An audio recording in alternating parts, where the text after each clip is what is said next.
Hello, my name is Linda Watson, and welcome to Inspire Me Equine, a season of the podcast Inspire Me Forward. I'm the founder and host of this sacred circle. Recently, it came into our hearts that Equine Leadership and Inspire Me Forward should collaborate. Equine Leadership is a publication of short stories sharing the voice and wisdom of the horse. It's now going into its 11th year. Inspire Me Forward, in its third year, is a podcast platform sharing stories of life and all of the pieces that hold it together, even when it might feel like it's falling apart sometimes. This moment in time seemed like the perfect evolution of the two. It felt natural to invite the horses and authors from Equine Leadership. In this space, they will share their own unique ways of bringing the voice and wisdom of the horse to the human world. So this season, we will delve into the horse-human relationship and the paradigm that is the herd in Inspire Me Equine. Equine Leadership has a unique vision. We believe that horses, living as close to nature as possible, can provide a paradigm of living that is clear, authentic, and heart-based. There is much to learn that is good for all of humanity, as well as the collective that we call Earth.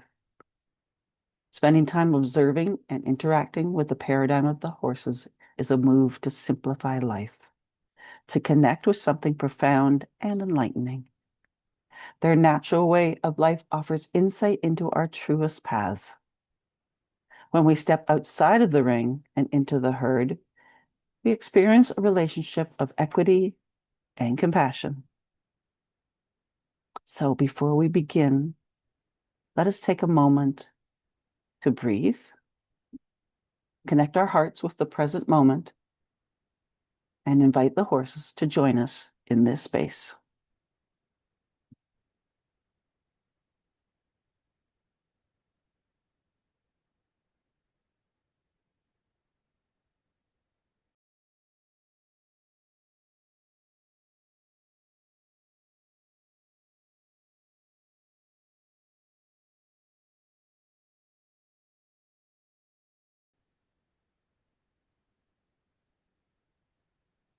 You can feel the stampede of horses coming in to be here with us. So this, again, is season 6. This is episode 36 of Equine, or Inspire Me Forward, or Inspire Me Equine. And my guest today is Judy Brightman of Mindful Horse, Mindful Leader. She's based close to Tamworth, New South Wales in Australia. Judy, welcome. Thank you, Linda. It's lovely to be here and chat with you. I'm looking forward to our chat. Absolutely. I'd love to give you a minute just to quickly introduce yourself. Thanks. Well, I have had a lifelong passion for horses. I kind of wanted to, as soon as I could crawl, I wanted to crawl towards a horse. There's always been something that called me about horses, and that wasn't in my family. So, not in the family who raised me, but subsequently, I kind of think it's from my actual genetic family, because I was adopted as a child, but having, been learning alongside horses for pretty much all of my life, being lucky to have ponies early on, having begged for riding lessons and then got my own pony early, and you know, um, really having horses in my life most of the time, um, either my own or riding other people's horses when I was at university and moving in different countries and so forth.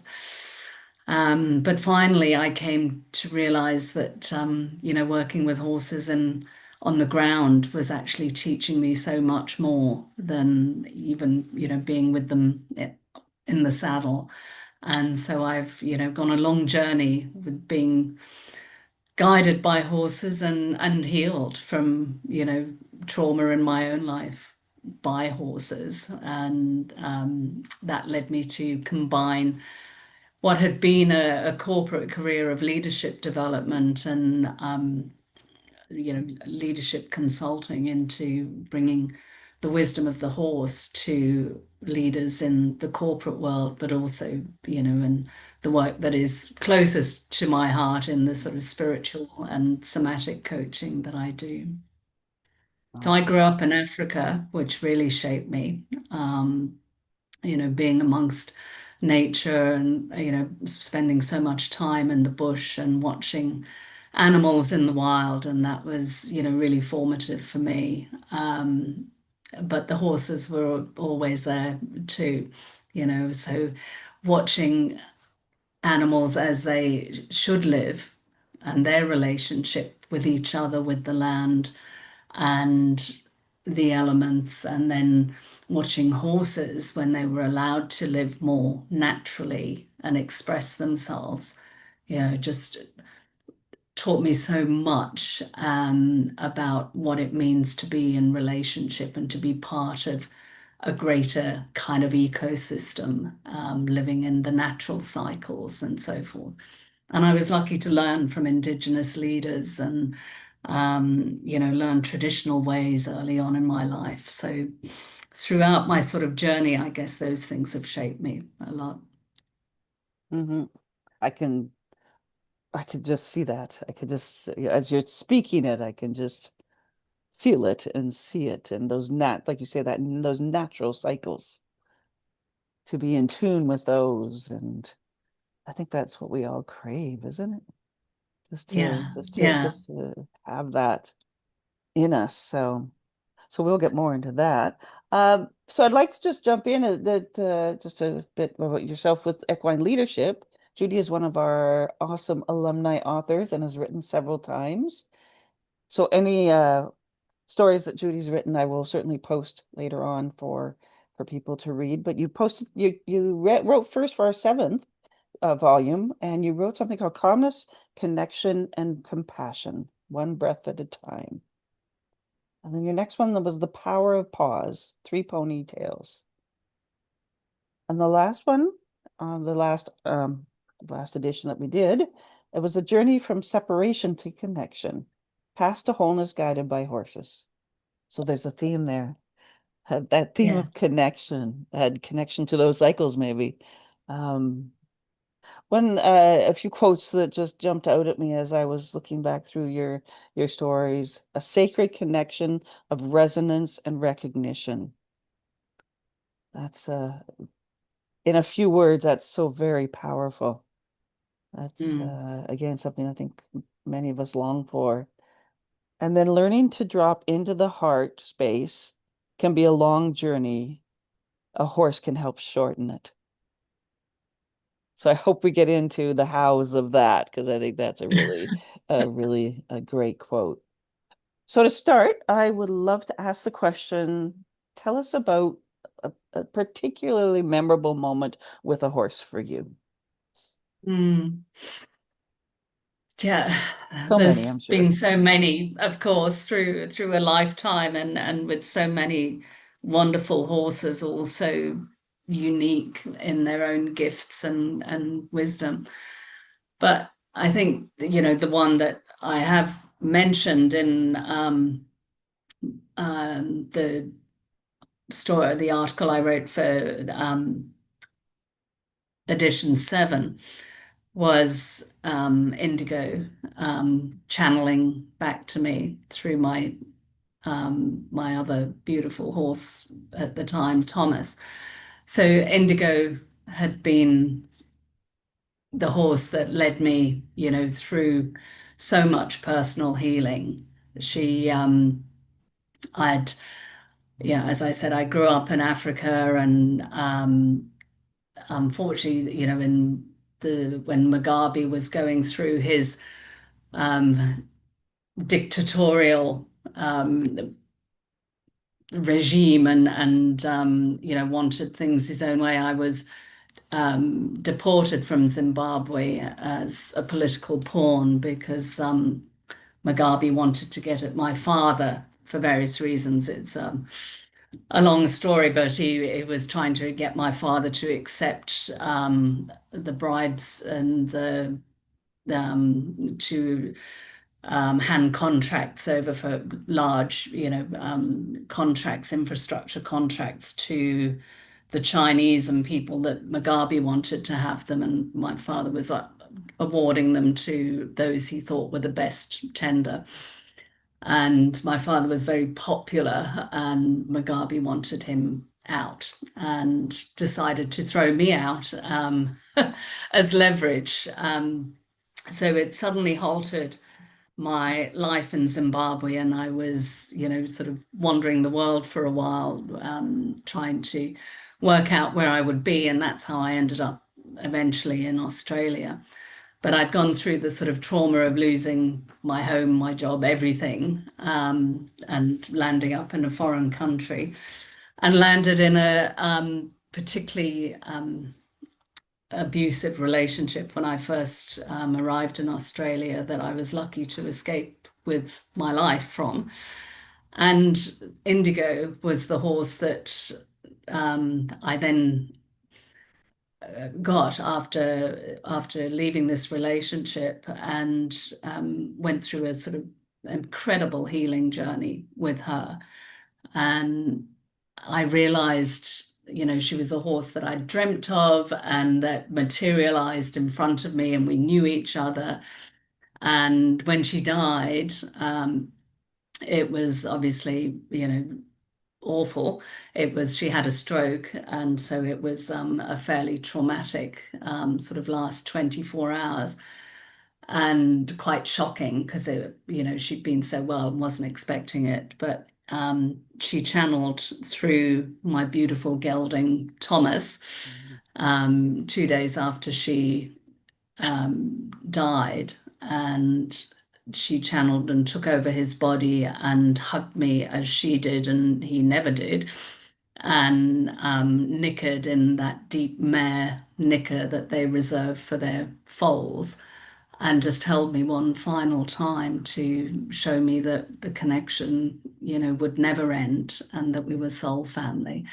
And, I've subsequently journeyed shamanically on that, and I, was shown that Indigo was my mother in a different lifetime. So, she was my soul horse, I call her, because she's one of my soul family. So I think it's hard to top that as a moment, because um, it was so extraordinary. It was probably the best gift I've ever been given. And of course, I was already, deep on a spiritual path, but the idea of then, just the fact that we are truly never, disconnected, we can stay connected across realms and lifetimes, was just made so clear to me at a time when I was, deep in grief.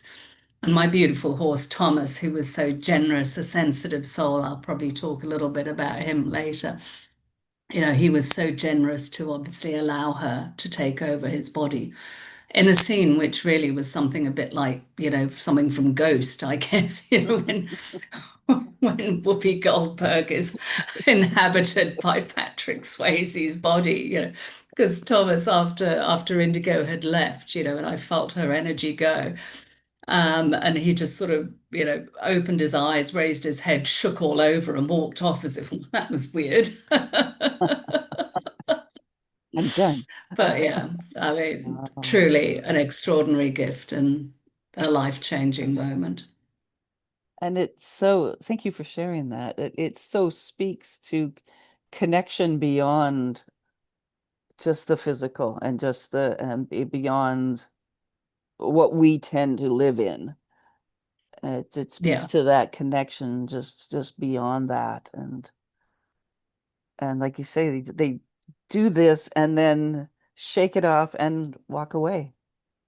yeah, And it's yeah, a moment, and we want to hold it, and they go, no, you don't have to hold it. Just yeah, just move on. yeah. That's And beautiful. it was just so lovely because, I mean, there's just that sort of faith. It's like, I know, I love, Mhm. I mean, the great mystery of the world. And, obviously, science can help, and is sort of, um, confirming much of what traditional wisdom has known for so long. Mhm. But I'm a practicing animist in the sense that, I believe there's spirit and life in anything and everything, rather than, following any formal religion. But I think faith is something that is so important to have in our lives, faith Mhm. in something Yeah, and some greater purpose and meaning. And that was just shown to me so, physically, dramatically, and incontrovertibly for me. I'm sure lots of people would just label me crazy, but yeah, but for me, it was just, that absolute sort of gift of knowing that, yes, we will never be too far from each other. exactly. Yeah, always connected, always connected. Oh, got goosebumps. So you've spoken a bit of your story, but I'd love for you to dig in wherever your heart would like to take you of where you were and where you are now and Yeah, how yeah. did things happen? Gosh, but yeah, It's a my long story. stories, I'm well into my, sort of 60s now, so it's a long story and I won't go into all of it. But like I said, I was adopted at birth. I was born in the UK to what I now know, having only discovered about 4 years ago, my actual parentage, my biological parentage. But I was born to a 15-year-old girl in the UK and was adopted by my parents and taken to Zimbabwe when I was small. So grew up there, and for me, I feel very African. My heart and soul feel, really African, because Africa is one of those places, it's where we all came from, the cradle of mankind. And there's something about the land and the earth that just holds you and shapes you. And it's a very primal connection.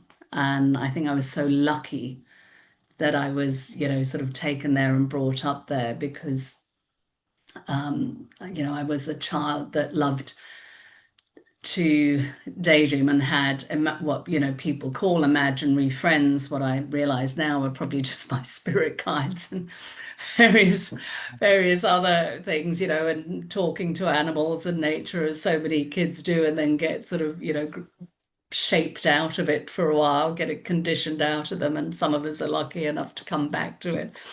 But having this strong connection with nature, and Africa is, provides so much magnificent nature, but also shows you, the cycles of life and death, like I sort of mentioned earlier, the natural cycles, how things work, so I had so much opportunity to really sort of observe that from early on, and also, learn from traditional healers, and people learn, their way of being and listen to their stories, their, and the idea of the ancestors always being present, and the ancestors being in coming back, always being around us in trees, in taking an animal form, being there. So those kind of animistic beliefs, those kind of spiritual beliefs were laid down quite early for me. And so, and they explained to me some of the weird things that kind of would happen, that seemed unexplicable, by and was told that I must have imagined it by kind of more European people, Mm. white people, sort of thing. So I was so lucky to have that. And like I said, I had horses from an early age, and there was just, it was a small place and fairly rough and ready people, but there were, in terms of, the way they treated horses. When I was about 13, I got a young thoroughbred, and she was 18 months old when I got her. So she'd never been raced, and I managed to, she had some good breeding, but some conformation issues that, they felt they could sell her on, sort of thing. So I got, to a beautiful thoroughbred before she was raced, and I had her, as I say, from 18 months. So took my time with her, really formed this beautiful bond with her. And while the people around me were telling me, just, oh, you know, tie a sack of corn on her back, and when she stops bucking, you'll get on. This is, when she was kind of 3 and so forth. And by then, I just spent, so much time with her that she would follow me even without any halter or anything. We had this strong connection. And there was no way, I mean, that wasn't the way that I was with horses. So I didn't have too many role models around who were more gentle. There were just a sort of handful of us who probably were. But at 13, I had all these adult men telling me to do this and do that, and I was spoiling this horse. And of course, I didn't do any of that, and just and just formed this really strong connection with this horse. And so, the first time I did sort of climb up onto her bare back and sat on her for a while, there was just, and even when I did, later saddle her and ride her, never a buck, never an issue, because we had such a strong connection. And so there was something in me, even, always that had this sense of horses and other animals, had things to teach us. And I think that sort of then just shaped my world. I kind of felt more comfortable being guided by the natural world, by animals and nature and those things, than I did by people. And that's probably reflective of the societies and culture that I grew up in, because then I went to university in South Africa where apartheid was still underway, and, it was pretty brutal, and so patriarchal, really strong, dominant, racist societies. They're pretty brutal to be in. And so, there's in all that sort of background, there was, quite a lot of um, life that I'd seen and the things that I'd experienced. But then, of course, when I did have to leave Zimbabwe and then found myself wandering the world and then landed in Australia, had this awful relationship, but then found indigo. And at that point, I was teaching at Riding for the Disabled. So I was a riding instructor at the weekends, and was teaching, both able-bodied and people with disabilities to ride, and noticing just how much, you know, impact the horses had on people. So many old people I saw who were non-verbal, who had said their first word on a horse, knowing just the impact that horses could have on people who, were um, unable to speak, or had some physical compromises that made so many things difficult for them, and then being on a horse just gave them a freedom and just a sense of sort of connection and acceptance that they didn't necessarily feel in their day-to-day lives. So I had many years of sort of doing that. And I was functioning fine, in my external world, in my corporate world, and doing that. But I still had all this, unhealed trauma. I was very shielded. And it was Indigo who helped me, break down those walls. She was such a sort of independent character, such a strong, comfortable in her own skin kind of horse, and was always the wise one, teaching other horses how to be, who hadn't necessarily been with other horses. When she was out in the paddock, she would show them how one should be in horse company and this kind of thing. And she did the same with people.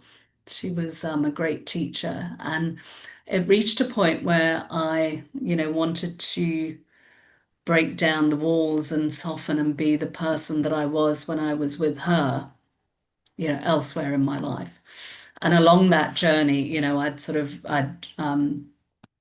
um, through sort of working at RDA, writing for the Disabled Association, as it is here, a sort of path-like equivalent. I'd also started working with people just on the ground with horses, people who couldn't ride if they were too heavy, for example, for the horses, etc. And noticing, just the impact that that had. And I'd heard then about Barbara Rector's work, and Linda Kohanov had sort of just published The Tao of Equus. And so I'd started kind of, exploring this other way of being with horses and working with them. And that led me to, go to Arizona, and I did workshops with Barbara Rector, and then did an apprenticeship with Linda Kohanov, and and Shelley Rosenberg and Nancy Coyne, the terrific sort of faculty that Linda had working with her at the time. And that just shifted everything for me. So I stopped teaching riding, and actually, shortly after I set up, I started doing work with horses on the ground in RDA, helping people, sort of who were struggling with anxiety and various other issues, and was starting to run programs there with some of our retirees that we had that weren't involved in any ridden programs, because I wanted the horses to be free to express themselves and know they could be. And so I did that for a while, and then, eventually I started doing work with my own horses as well. And I, acquired sort of more horses myself, and set up my, business of Mindful Horse, Mindful Leader, which, having thought I would bring the corporate world in, it that didn't sort of happen till later. I just, wanted to go deep into the sort of personal journey, because my work had taken me deep back into connecting, with the shamanic animistic practices that I'd learned when I was younger. And, I started working more myself with that, and studied mindfulness with Thich Nhat Hanh, and then, started practicing Qigong, having studied with a couple of teachers in the Qigong space. And those practices came in. I was doing energy work. I became a Reiki master. um and then eventually, I trained later on as a somatic coach as well, having done a training with Sarah Schlerter of Equisoma. I then did a coaching course in somatic transformation and trauma-informed somatic work. So I'm a somatic coach. I work a lot with the body, because it became so evident to me that so much of it was to do with the body. So all those things sort of combine into building the energetic, somatic, spiritual work guided by horses. So what is the through line in all that wonderful training and work that you've done? Is there I use the word connection again, but you talked about the body. The word connection has come up many times. I use the word through line, but what's the connection to all of those? Yeah. So, I mean, it's all, ways of being, I guess, all guided by nature and the natural world and cycles, and that understanding that there is, where everything is interconnected and interdependent, that interbeing that Thich Nhat Hanh spoke about. That the understanding of that, and the fact that, I kind of healed um, myself, my wounds sort of shifted my somatic shape, and everything that had become so guarded and walled, from the things that had happened to me.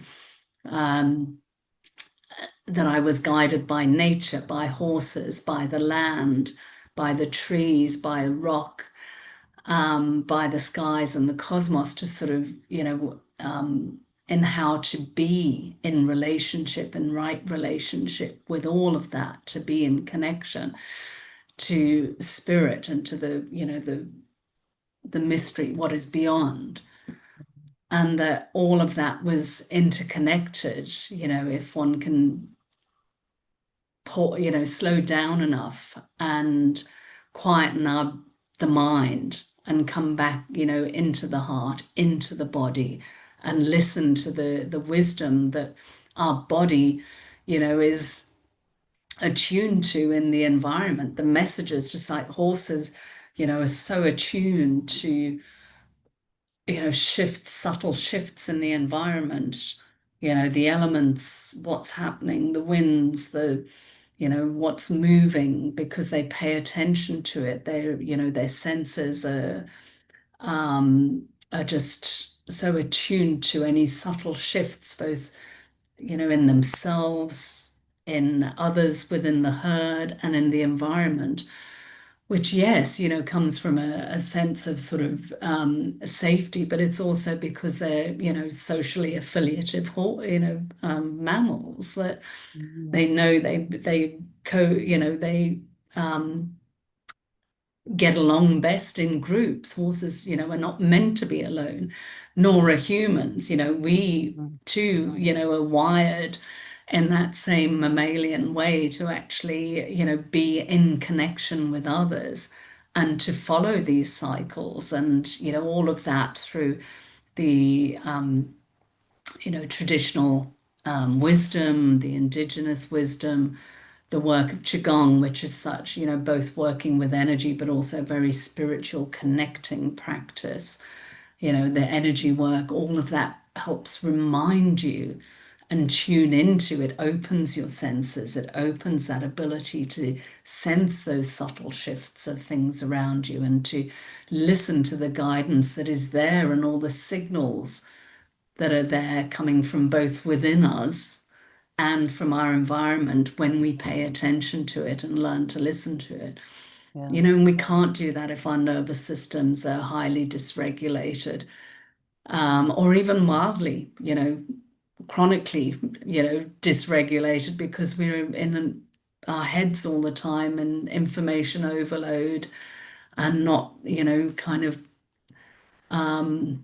allowing the time to pause and to regulate ourselves so that we can hear those messages, because this is, our system needs to be open and connected to hear that, not contracted. And that was part of my healing journey in the somatic piece, because it's an expansion. We can only, when we're expansive and feeling expansive in the space within, and we feel safe, we can tune into everything and be connected and feel connected to what's going on inside us, our interoception to, what we're sensing from others around, and the earth, and all that is. But most of us are not living in that state. We're living it, because we're so disconnected from nature. We're in concrete. We're often isolated. We're on devices, where, getting information overload, no rest time, not pausing, not slowing down with the cycles, not wintering as I am now, and, in the southern hemisphere, and, being more expansive and doing more in the spring and the summer, Yeah. as we should, with the natural cycles, just as, horses do. We don't conserve energy and slow and all that type of thing when we should. We don't Mhm. pause and follow those cycles anymore. And I think so many people don't even see stars because of Yeah. light pollution. And, when we've lost that connection, which we are so wired for, we lose a connection to ourselves. So, yes, Mhm. all those everything I learned, all the, tools, the techniques, and there are many more I haven't mentioned, but they all came through that desire, that need to find connection and ways as challenges came up, either with me or with clients, to find something that helped, that brought that to a place where I could live in a more, a state of equanimity more often, and to be in right relationship with those around us, Yeah. and to feel part of that, that greater connection to everybody. Absolutely. Yeah. And it's almost like if we can be in right connection with the horses, we can be in better connection with ourselves Yeah, because they and help us, others. well, certainly for me, and that's what we find, often when we work with horses and humans, that simply their presence, because they're big, they're powerful, and because they, don't hold on to emotions or worry about what's going to happen, what has happened, as in the way that we do. They're not ruminating in that way. Mm. They just are. They, are focused on grazing and being in connection with others and keeping each other safe.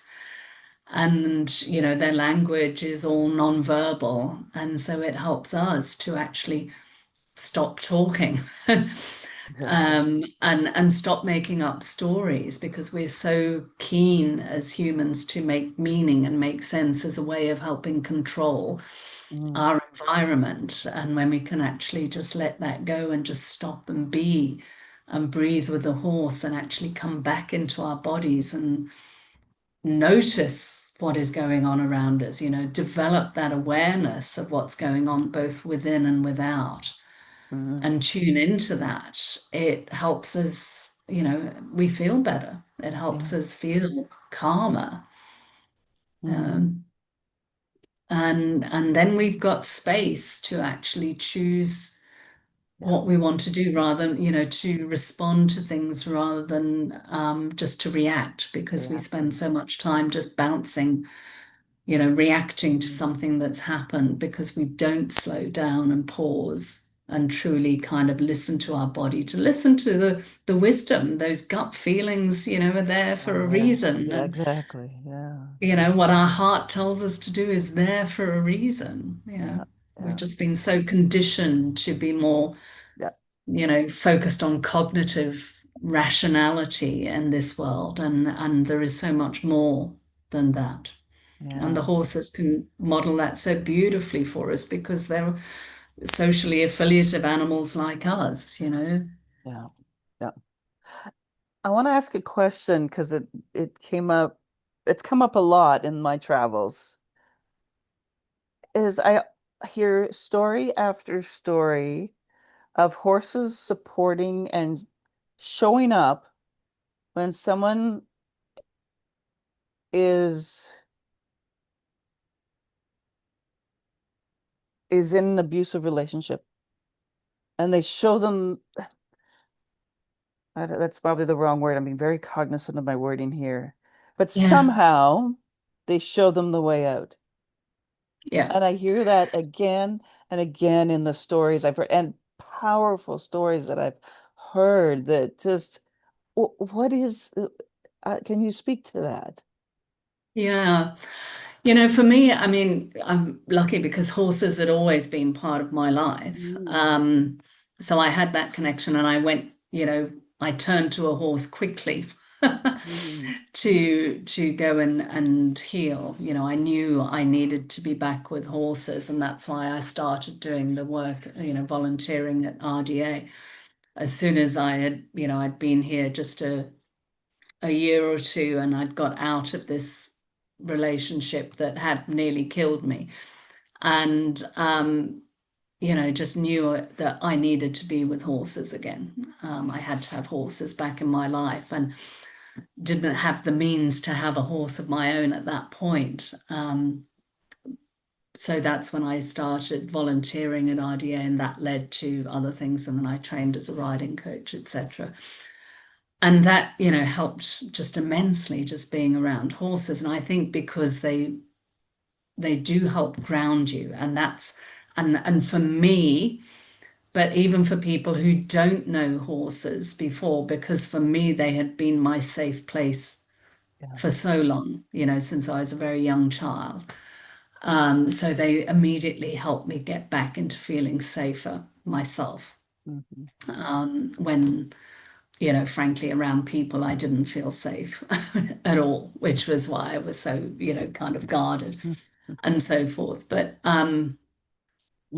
it's so there's that, and that happens, for people who don't know horses either. There is something about them that just helps people to become more present. And when we Mhm. get quieter and we feel a bit safer, that's when, often our body starts to speak to us. And Mhm. that can be traumatic and what have you. But as people, are guided slowly, perhaps with horses, they learn that these big, powerful creatures can be so gentle, and that we can work with them even as a small female, that we can work with a large, powerful horse in a way that is, kind of connected and beautiful, and that they're not trying to be aggressive with us, and we don't need to get aggressive or to defend against them, which has Mhm. often been the case that people have had in physical trauma. And we learn that actually, just by being congruent and by allowing them, showing them our heart, that's when they come and are most gentle in their support of us. Mhm. And so we connect to that. And we also learn, just ways to stand up and be in alignment, with just our body posture, to confidently ask them to walk with us, because they will very gently guide us that, look, if you don't show up, if you don't mean it, if you can't ask in a confident way, it's not clear for me, and I won't go, and walk with you. And so we learn those skills. We learn confidence, body confidence again. The fact that we can actually walk and guide a horse with us that is a big, powerful creature, bigger than a man, or someone, any, person who might have abused you, that we Mhm. can actually be in relationship and our posture and feel confident in that. So they build a physical, it's an embodied Yeah. confidence, as Yeah. well as helping us, ground. But Mhm. it's the gentleness of them, that feeling of safety, and the way that they will come and they will, some horses do give us a horse hug where they wrap their neck around you. Not all horses do, but they will just stand over you and maybe put their head on your shoulder or hang their head over, and you can, lean on them and bury your face in their manes Yeah. Oh, yeah. and and they hold you, Yeah. and there's just something about that. And I think that's why, there are a lot of, people working with survivors of domestic violence and so forth, and find that working with horses is so empowering and so helpful for people. But many of us, I think, who've had that, just are drawn to them. Like I said, for me, Yeah. they were already my safe place. They'd been with me for Yeah. so long.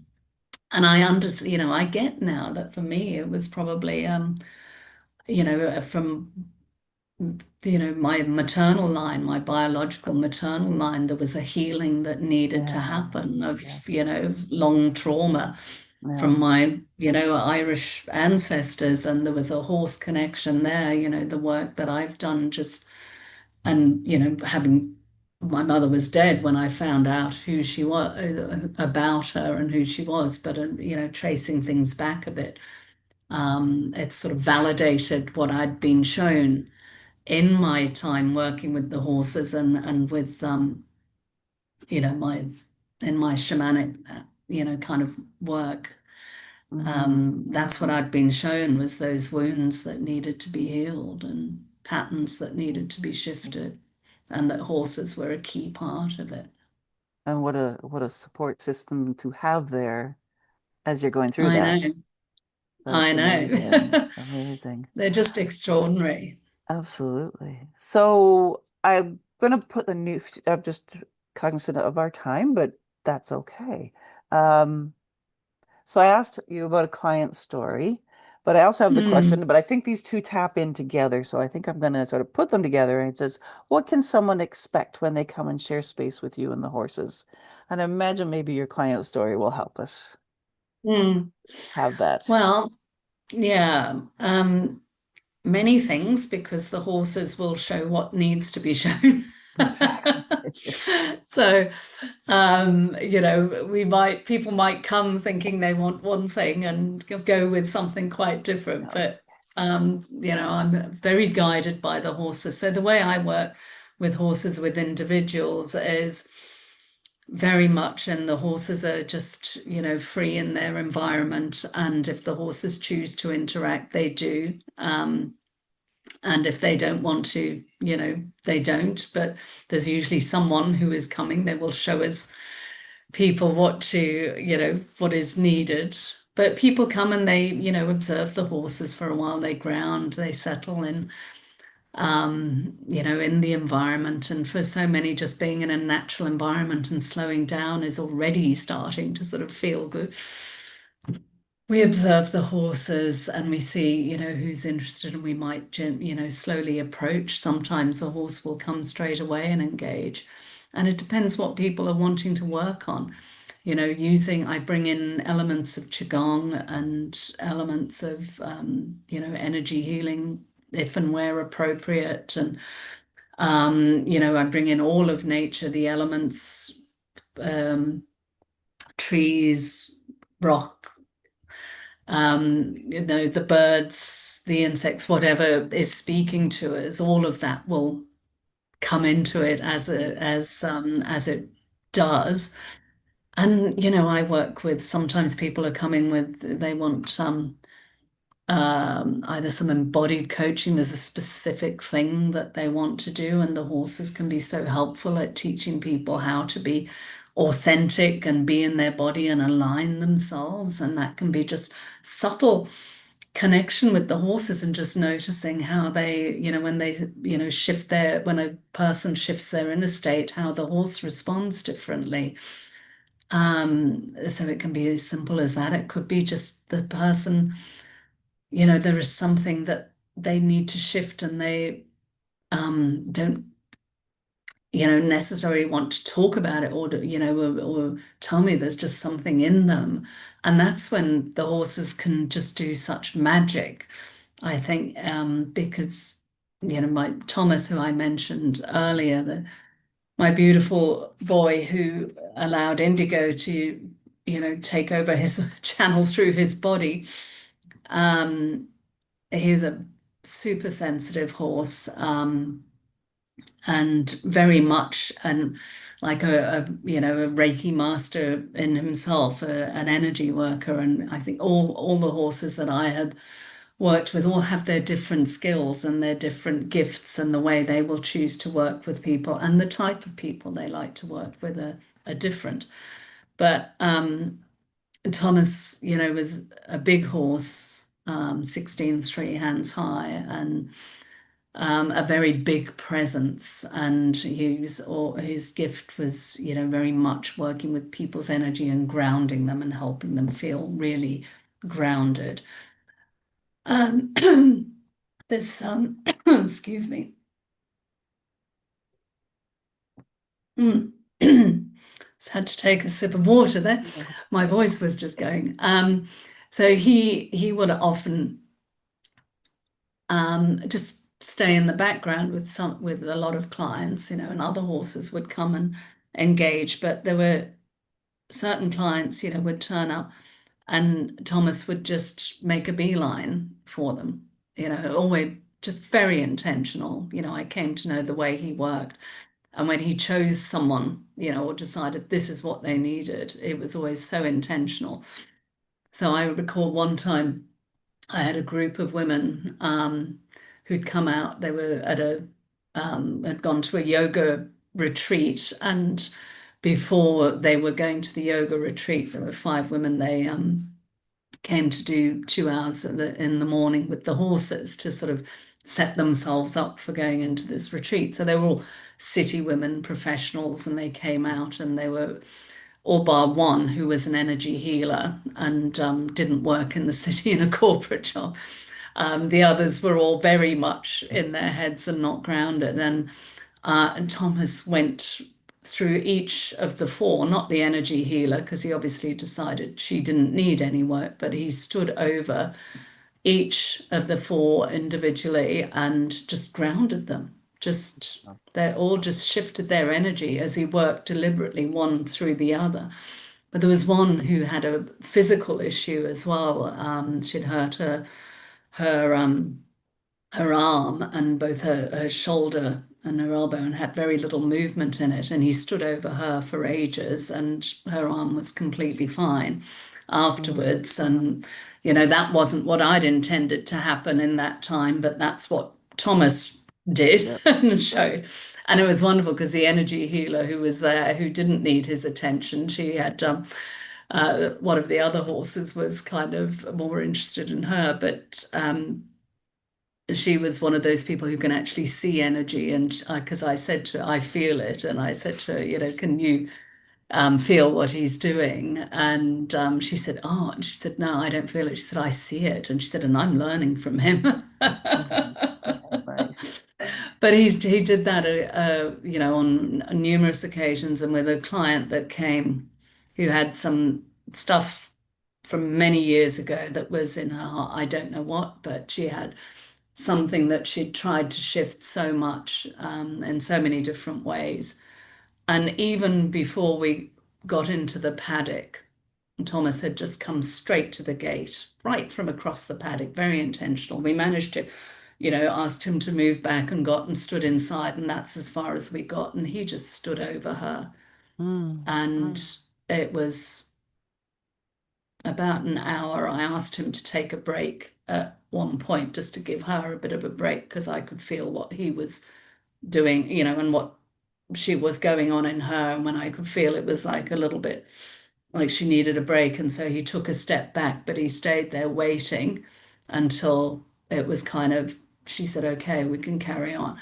And then he went back and just stood over, and shifted this heaviness, this whatever this past trauma was. It didn't matter to me, and it's not my place to ask about it. But he just he just shifted it. Everything just shifted and changed, and she walked out. Now, not all horses do that, but that was Thomas's gift. He had that kind of energy. If someone was coming to me,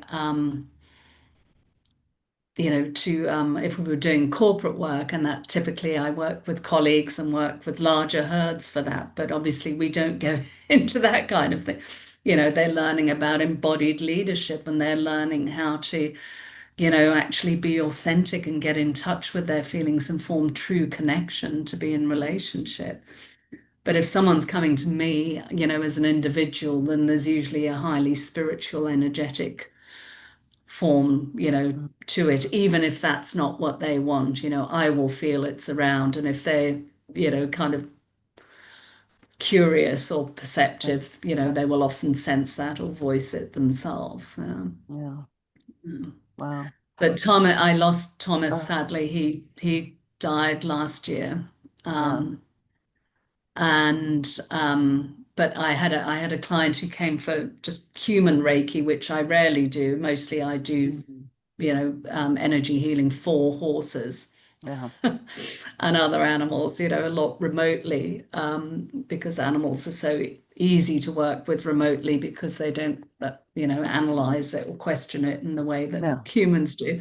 But about 2 months after, a month or so maybe after Thomas had transitioned, I was asked by an equine vet actually to do a Reiki session for her.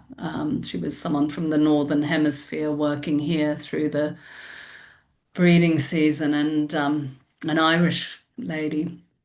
And I said, okay, but well, I don't really do that much energy healing for humans. I don't do many in-person Reiki sessions for humans without the horses kind of thing, but that's what she wanted. So I was doing a Reiki session for her, and as soon as I, started to work, I felt Thomas come in. Oh, And wow. he was with me, and his presence was so powerful, and the energy, was extraordinary. And she was someone, and I love the fact that she's an equine vet and she regularly has Reiki back Mm. home in Ireland. And she said to me afterwards that it was the best session she'd ever had. Thanks, Thomas. I told her that's because my gifted horse was here. Oh my goodness. Wow. Which luckily she was open to it and was like, just thought it was fabulous. Yeah, Um, interesting. because, Wow. a lot of horses had turned up in that session unremarkably, Mm. but Mm. not surprisingly. But yeah, so, each of them have such The different gifts. gifts Yeah. to bring. Yeah. Mm. And But it's that's the work I like to do absolutely. personally. Yeah. It's a very spiritual, very gentle, and guided and getting embodied. And I think when people often start working with horses, and partnering with horses in the way that we do, doing, work on the ground, learning from them, people often think they need to have lots of activities and lots to do, Mhm. but it's really in the not doing. It's really just in the being that we Yeah. find that connection again. So powerful. And like I love what you said, like guided by the horses. They know who to work with and who they are and which ones, Yeah, and we just have yeah, to. yeah. They know what needs to be taught on the day, I think, is what I Absolutely. feel. Yeah. Yeah. Yeah. I love, there's something in when you talked about Thomas going to each person. No, actually it was, no, it was about going to that one person and staying with her for such a long time. And I've heard several times as of late is even us humans just sitting with each other in silence. That's something I do I call them stillness sessions, where we actually sit in silence and in quiet and in silent move, no movement for an hour. And we Mm, don't do that. And we don't do that in space with each other. So to no, have a horse do that with us is just in itself is so very powerful. I can see why yeah, how that shift would happen because it's just yeah. that pure, pure presence. Presence and just, yeah, that, just that connection and, Mm. the just channeling in all that, beautiful energy. And just, yeah, I love the idea that you're doing those sort of circles. I do quite a lot of grief rituals and grief work with people because I find just everyone that I've ever worked with has some undigested, unattended grief in Yeah, them. yeah. And, and the horses have taught me, there's been a lot of grief in my world. And, the horses have taught me a lot about how to sort of, that shifting the grief and letting it, really getting in touch with it is so important in our own ability Yeah. to feel joy and to live fully in life. And so I do quite a bit of that kind of work. And the horses are always so powerful and just holding that space, and just in the silence, just to be and just to allow to really sort of feel into what is coming up for each person. Absolutely. Just so beautiful and doing those kind of rituals, having that community, that connective, collective space holding is what used to happen in traditional, Exactly. Yeah. societies or, often. And that's, it's healing. And those are the things that we lack so much these Yeah. days, I think. Absolutely. Who sits for an hour? Who sits for an hour these days? It's I just that in know, itself is, and then to do it with a exactly. horse. Absolutely. Exactly. So as we start to slowly wrap our conversation up, I'd love to hear what is a practice that you do every day with the horses of your own? I know you do Qigong. I know you different modalities. What's something that you do every day that you could share with us?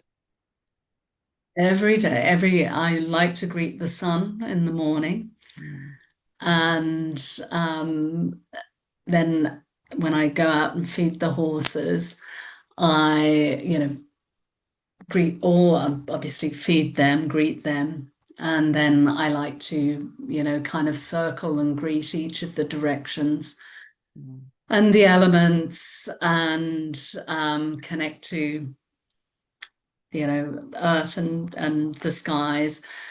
And I do usually do a few gentle qigong movements, and the horses love it. If they've finished eating by that stage, and then they just relax and they love the energy that brings. But I like to just greet and I greet my spirit animals and everybody else. mm, So it's a morning ritual, and I love that. And I always think there is something very powerful in watching the sunrise and then being outside, even if it's mm, just for if the weather's inclement and it's not for too long, still to just do a very simple mhm, greeting of all the directions and grounding oneself and being thankful for the day and looking forward to usually when I watch the sunrise, I thank the sun and all the miracles that will come that day. So you set your day up, yeah, absolutely. and then I bracket it at the other end of the day when I like to watch the sunset if I Nice. can, Yeah. or even at sunset, even if it's cloudy and I can't see the sun. I acknowledge the sun going down and I just let whatever's come up, any worries settle and drop below the horizon with the sun.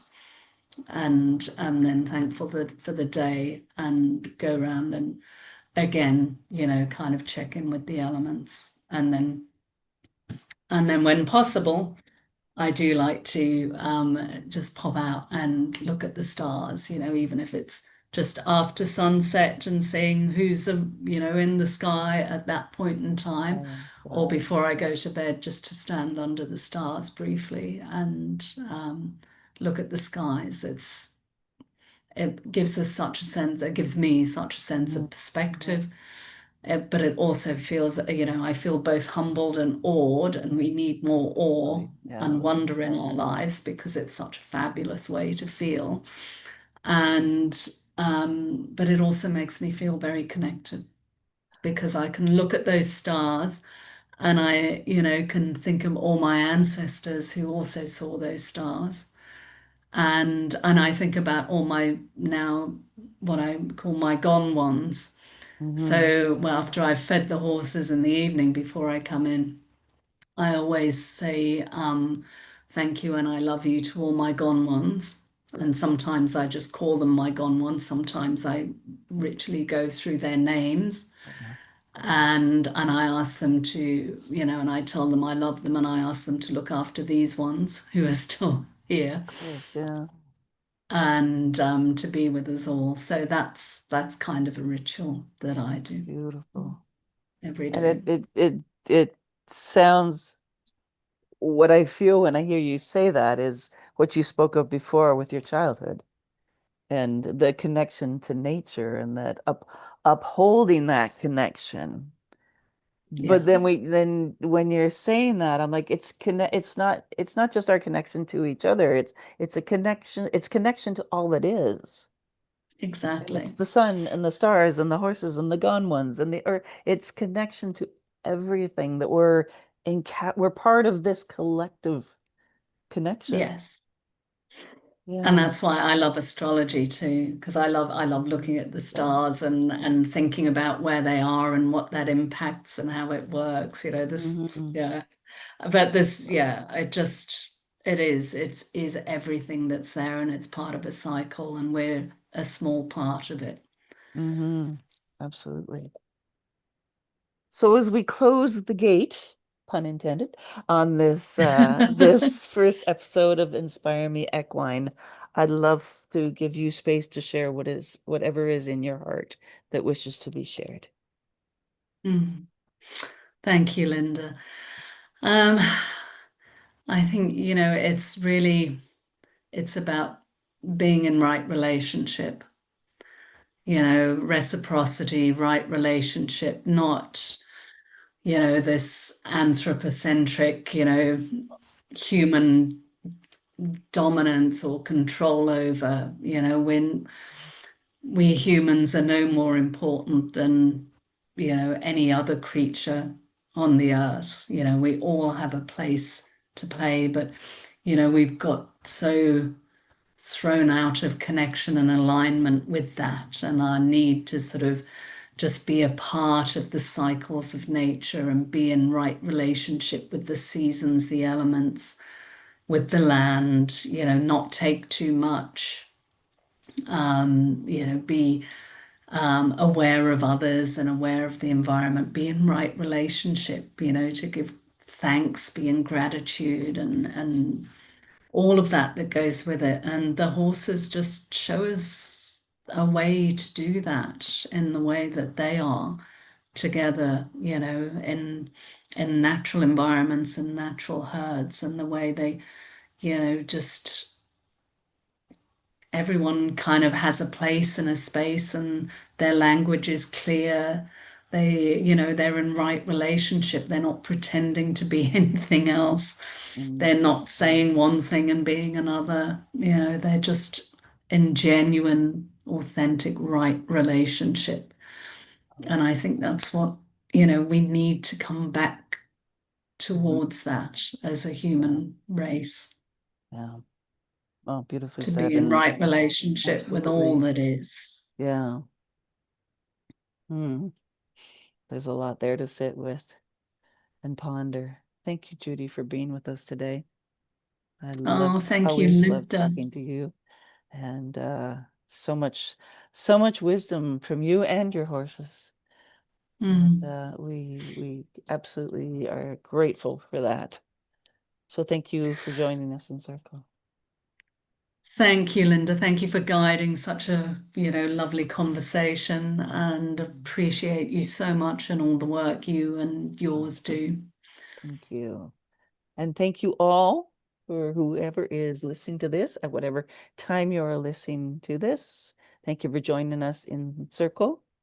I hope you, if you don't have horses in your life, I hope you find them and find their wisdom and find their heart. I will put a link to today's, I will put this up online, and I will put a link to any stories that Judy has written, as well as anything that we spoke of here today in there, and Judy's website and contact information. So you can get in touch if you wish to do so, or just go down the rabbit hole of the horse, so to speak. And there's a number of ways you can stay tuned and you can stay inspired. You can join our Facebook group, which is aptly named Inspire Me Forward, or our Equine Leadership page. You could subscribe to our YouTube channels. We have one called Linda J. Watson Inspire Me Forward, or our Equine Leadership channel. And you could find us on Apple, Spotify, any of the places that you would normally find a podcast these days. So lots of places to be inspired and to listen to Inspire Me Equine. And please consider sharing this episode, as we like to say, share it forward and expand the circle. You just never know who needs to hear these words that we've shared in this circle. And we hope that you will share this forward, because we know that even sharing one story might be the very thing another human being needs to open their heart for a brighter tomorrow. You just never know. So it's our duty to share it forward. So thank you for being here with us. And from my heart to yours, stay well, stay connected, and stay inspired.